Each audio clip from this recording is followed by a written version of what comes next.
or bank bailouts, the economy tends to be front and center in elections. That's the case with the British vote now, and it's already working its way into the American campaigns for 2016. But what kind of economic policies do actually lead to prosperity?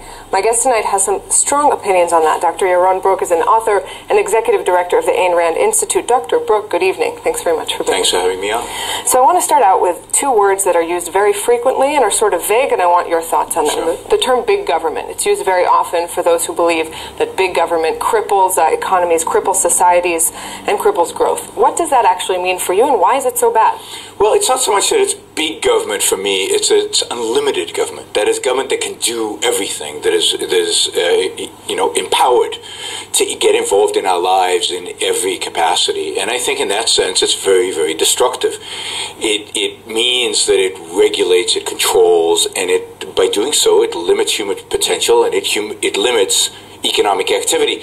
So big government, unlimited government, is a debilitating government. It's a government that limits and constrains. And indeed, if you look at economic history, if you look at the history of the world, small governments that protect property rights and take the rule of law seriously are by far, the most successful governments in the sense of facilitating economic growth, economic wealth creation, the rise of people from poverty. So practically speaking, let's go back, for example, to the recession, to 2007. Sure. That's a big example and very important in terms Sure. of your philosophy. Objectivism, is it good or not? Big bailouts, big government bailouts. They got a lot of flack, a lot of people on both sides. So it's a good thing for government to be involved? Or they should have given no bailouts and let the banks sort of fend for themselves? Well, but we have to realize why this crisis happened. The crisis didn't come out of nowhere. Right. The crisis was caused. If one really looks at the data, if one really understands economics, this crisis was caused by government policy from beginning to end. It's government policy that got the banks into trouble. People say bankers are greedy, bankers are just after the money. Sure. They were that in 1990, they were that in 2000, they were that in 2007. What changed is the funneling of incentives to create ridiculous amounts of risk because of too big to fail, where the government told the banks, don't worry, on the upside you can keep the profits, on the downside we'll bail you out.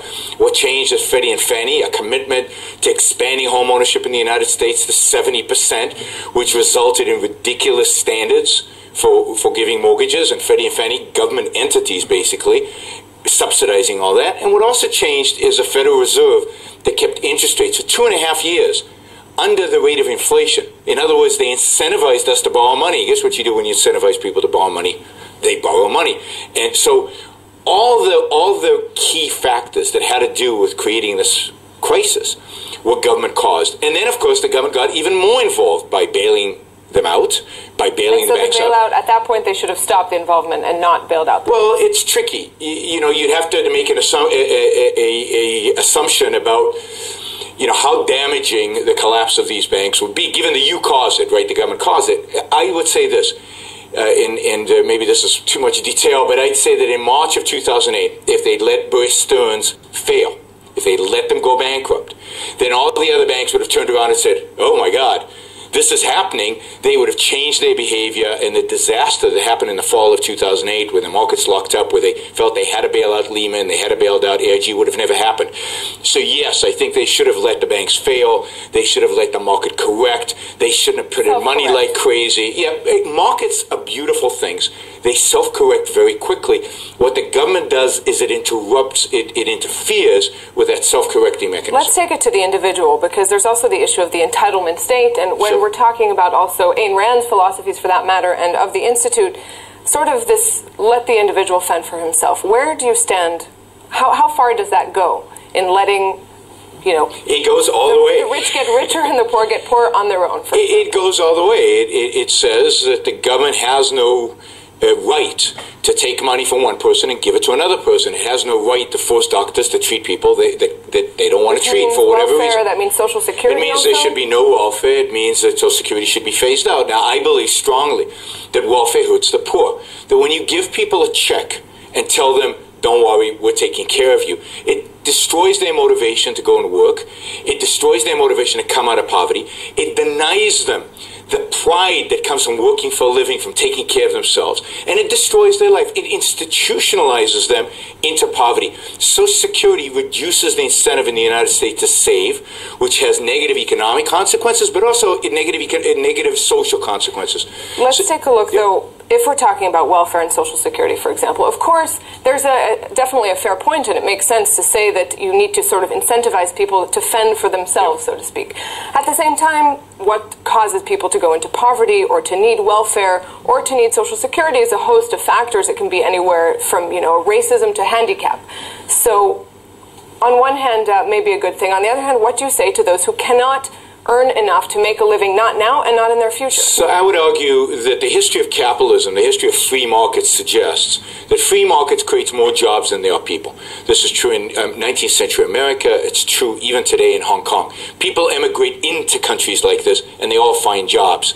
So the number of people who really can't find work, right, who really are completely incapable of making a living in such an economy is a minute number.